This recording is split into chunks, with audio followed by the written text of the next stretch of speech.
नमस्कार मित्रों, कैसे हैं आप सभी। आशा करती हूँ ठीक होंगे। आज की क्लास में हम मध्य प्रदेश के जो पुरस्कार और सम्मान हैं उनके बारे में चर्चा करेंगे। तो आज का हमारा टॉपिक क्या रहेगा? मध्य प्रदेश में पुरस्कार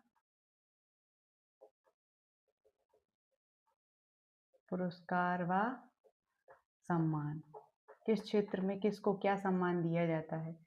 तो सबसे पहले कौन सा सम्मान है उसकी बात करते हैं। राष्ट्रीय महात्मा गांधी सम्मान। तो जो राष्ट्रीय महात्मा गांधी सम्मान है इसे 1995 से शुरू किया गया था। कब से? 1995 से। और इसकी जो राशि है वो कितनी है? 20 लाख रुपए। मतलब जिस भी नागरिक को दिया जाता है उसे कितनी राशि प्रदान की जाती है? 20 लाख रुपए। और किस संकाय के द्वारा, मतलब किस संस्था के द्वारा, या फिर किस क्षेत्र में इनने काम किया है? तो गांधी विचार दर्शन संस्था है। तो गांधीवादी जो विचार हैं उन विचारों से जो मिलता जुलता हुआ कोई, यदि मतलब कोई नागरिक ऐसा कोई काम करता है तो उसके लिए ये सम्मान दिया जाता है। कौन सा? राष्ट्रीय महात्मा गांधी सम्मान। राष्ट्रीय महात्मा गांधी सम्मान। महात्मा गांधी सम्मान कब से दिया जा रहा है? 1995 से। कितनी राशि दी जा रही है? 20 लाख रुपए। ओके। और किस संकाय? गांधीवादी दर्शन। गांधीवादी दर्शन। इतना आप समझ गए होंगे। राष्ट्रीय महात्मा गांधी सम्मान जो है 1995 से दिया जा रहा है। 20 लाख रुपए इसमें राशि प्रदान की जाती है। और किस संकाय? गांधी विचार दर्शन या गांधीवादी विचार होते हैं। फिर दूसरे नंबर पे देखते हैं राष्ट्रीय कबीर सम्मान। तो जो राष्ट्रीय कबीर सम्मान है ये 1986 से प्रदान किया जा रहा है। ओके। और इसमें जो राशि है वो 5 लाख रुपए दी जाती है भारतीय भाषाओं की कविता हेतु। मतलब भारतीय जितनी भी भाषाएं आपको देखने के लिए मिलेंगी उन भाषाओं में जो कविताएं होती हैं या फिर जो किसी कविता की रचना की जाती है तो फिर उसे पुरस्कार के रूप में हम क्या प्रदान करते हैं? 5 लाख रुपए प्रदान करते हैं। और ये किसके अंतर्गत आता है? तो राष्ट्रीय कबीर सम्मान के अंतर्गत। ओके। कौन सा? दूसरे नंबर पे कौन सा है? राष्ट्रीय कबीर सम्मान। ओके। कौन सा? कबीर सम्मान कब से दिया जा रहा है? 1986 से। ओके। राशि कितनी? 5 लाख रुपए प्रदान की जाती है। किस क्षेत्र में? किसी भी भारतीय भाषा में कविता हेतु। भारतीय भाषा में किस हेतु? कविता हेतु।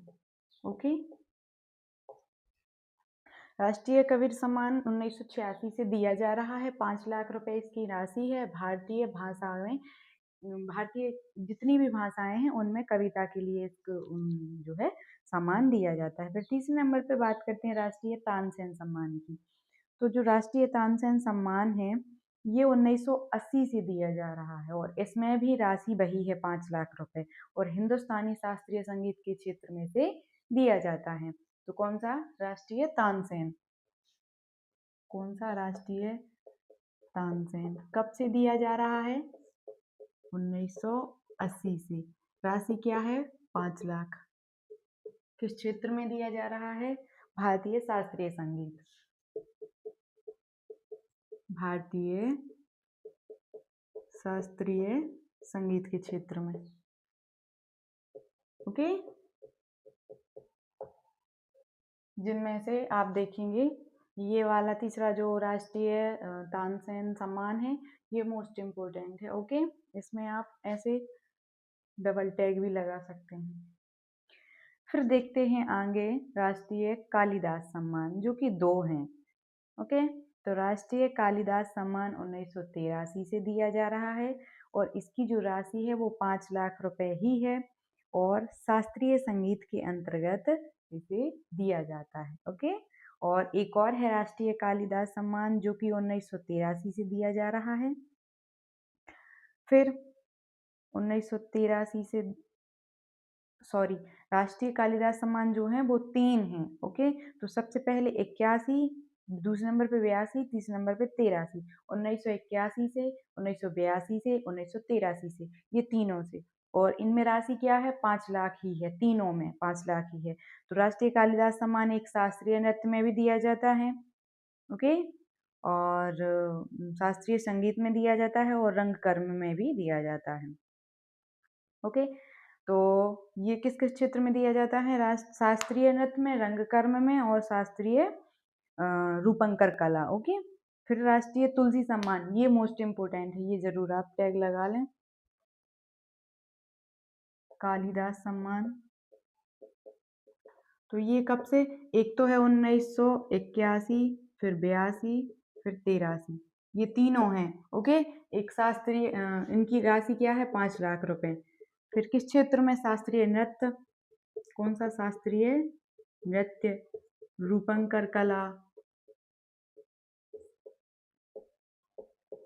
इस क्षेत्र में कालिदास सम्मान दिया जाता है। फिर हमने आपको क्या बताया? राष्ट्रीय तुलसी सम्मान, राष्ट्रीय तुलसी सम्मान।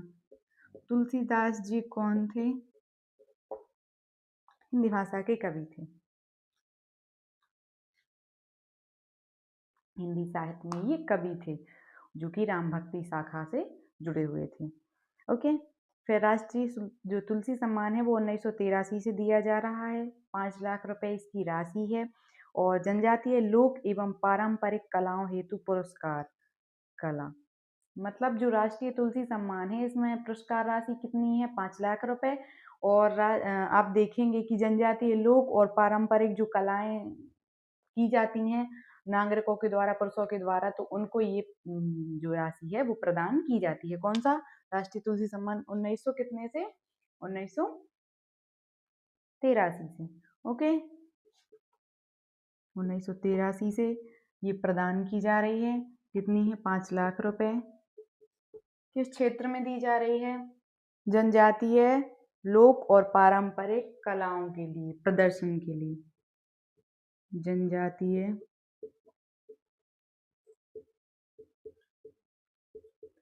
लोक कलाओं व पारंपरिक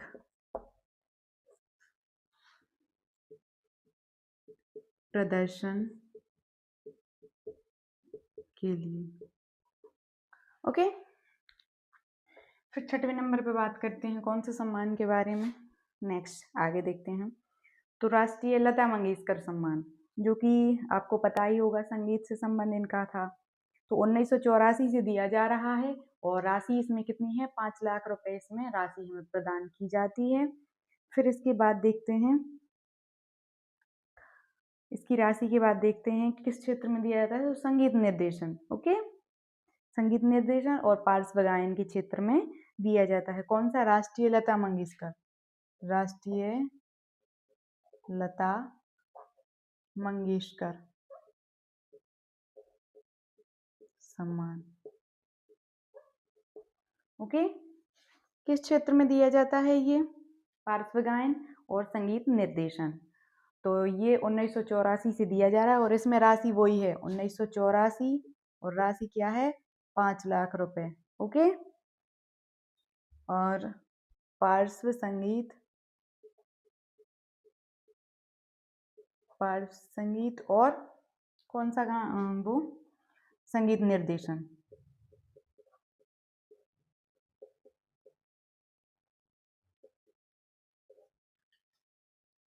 फिर बात करते हैं आगे, राष्ट्रीय देवी अहिल्या सम्मान। राष्ट्रीय देवी जो अहिल्या सम्मान है ये 1996 से दिया जा रहा है, 5 लाख रुपए इसकी राशि है।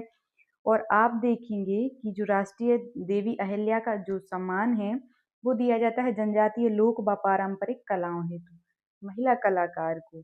मतलब जैसे जनजातीय और लोक पारंपरिक कलाएं जो होती हैं उनमें जो निपुण होता है और उसने यदि उच्च स्थान प्राप्त किया तो उसे हम देते हैं। और ये कब से दिया जा रहा है? 1996 से। राष्ट्रीय देवी अहिल्या सम्मान, ओके। कब से दिया जा रहा है? 1996 से। किस क्षेत्र में? तो ये दिया जाता है जनजातीय लोक व पारंपरिक कलाओं हेतु। और किसे दिया जाता है मुख्य रूप से, आप देखेंगे कि महिला कलाकार को। जनजातीय लोक पारंपरिक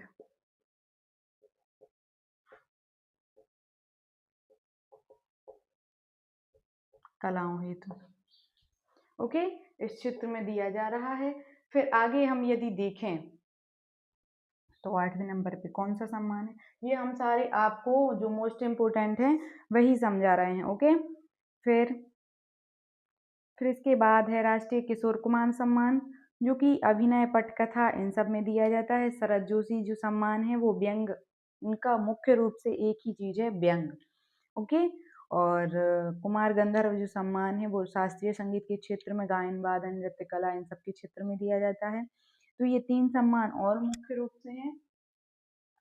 सबसे पहले कौन सा है, राष्ट्रीय किशोर कुमार सम्मान, जो कि 1900 कितने से 97 से शुरू हुआ है। और इसकी जो राशि है वो कितनी है, 5 लाख रुपए इसकी राशि है।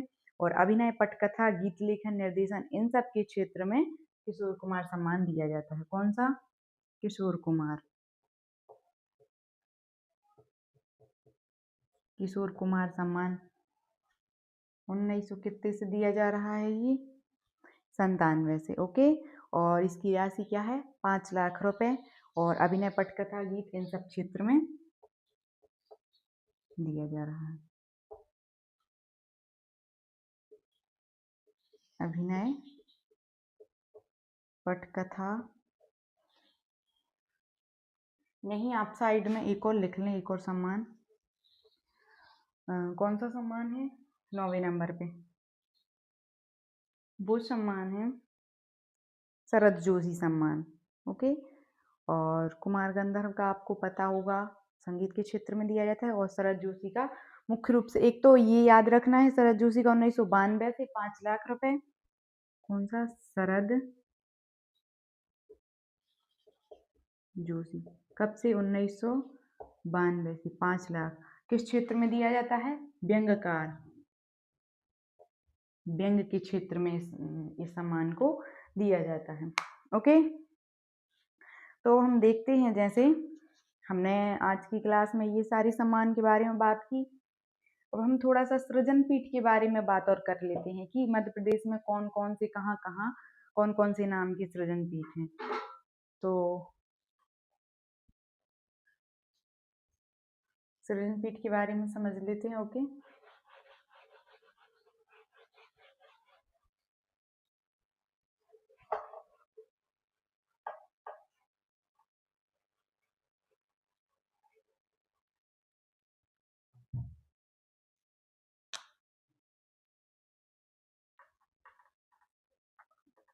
क्या,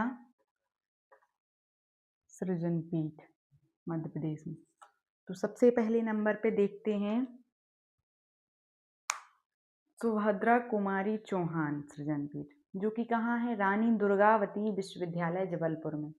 कहाँ है सबसे पहले नंबर पे, सुभद्रा कुमारी चौहान सृजन पीठ।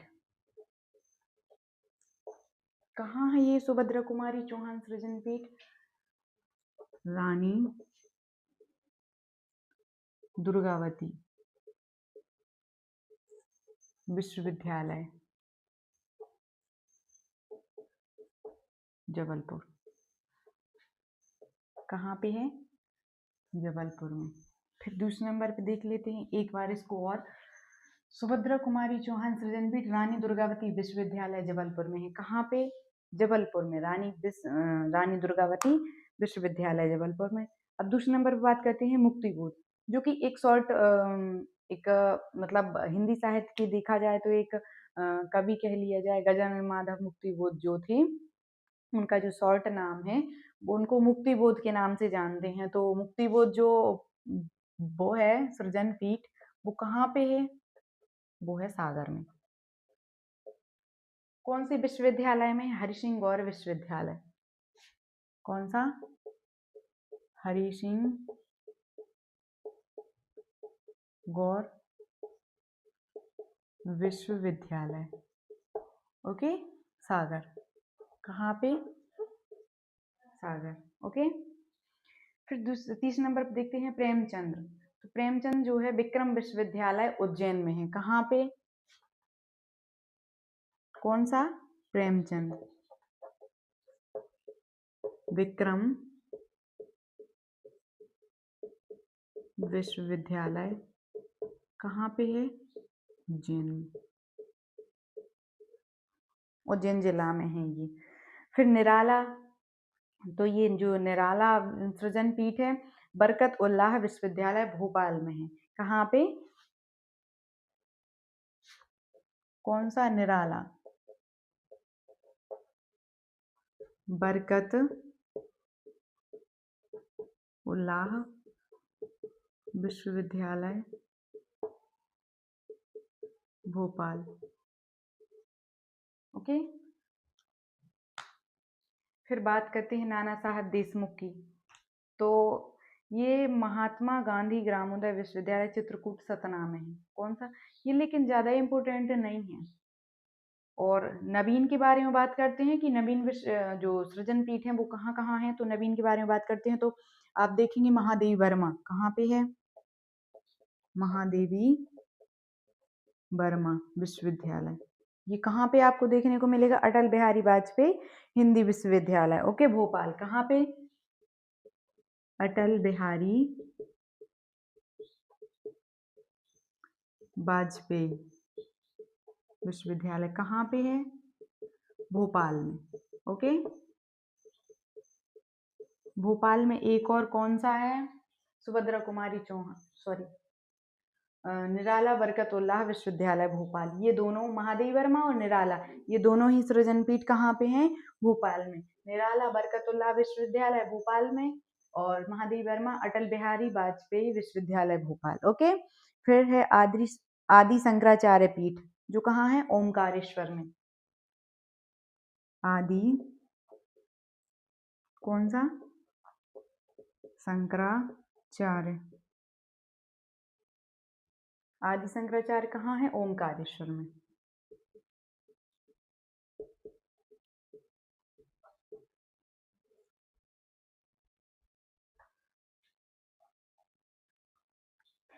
फिर है परशुराम पीठ, जो कि कहाँ पे है, जानापाव में,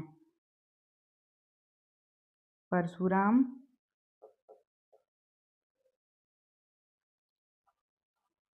सृजन पीठ कहाँ है, जानापाव, ओके। तो ये सारी हमने सृजन पीठ के बारे में समझा आज की क्लास में, मध्य प्रदेश में कौन कौन से सृजन पीठ हैं। तो हमने आपको वही सब बताया जो मुख्य रूप से आपको इम्पोर्टेंट देखने को मिलेंगे। तो सबसे पहले है सुभद्रा कुमारी चौहान रानी दुर्गावती विश्वविद्यालय, कहाँ पे, जबलपुर में। तो दूसरे नंबर पे है मुक्ति बोध, जो कि हरि सिंह गौर विश्वविद्यालय सागर में, ओके। प्रेमचंद्र विक्रम विश्वविद्यालय उज्जैन में है। फिर आप देखेंगे कि निराला बरकतुल्लाह विश्वविद्यालय भोपाल में है, महादेवी वर्मा अटल बिहारी वाजपेयी विश्वविद्यालय भोपाल में, और आदि शंकराचार्य ओमकारेश्वर में है, परशुराम सृजन पीठ जो है जानापाव में। तो आज की क्लास में इतना ही, मिलते हैं नेक्स्ट क्लास में, तब तक के लिए धन्यवाद। यदि आपको हमारी जानकारी अच्छी लगी हो तो लाइक, कमेंट और शेयर अवश्य करें।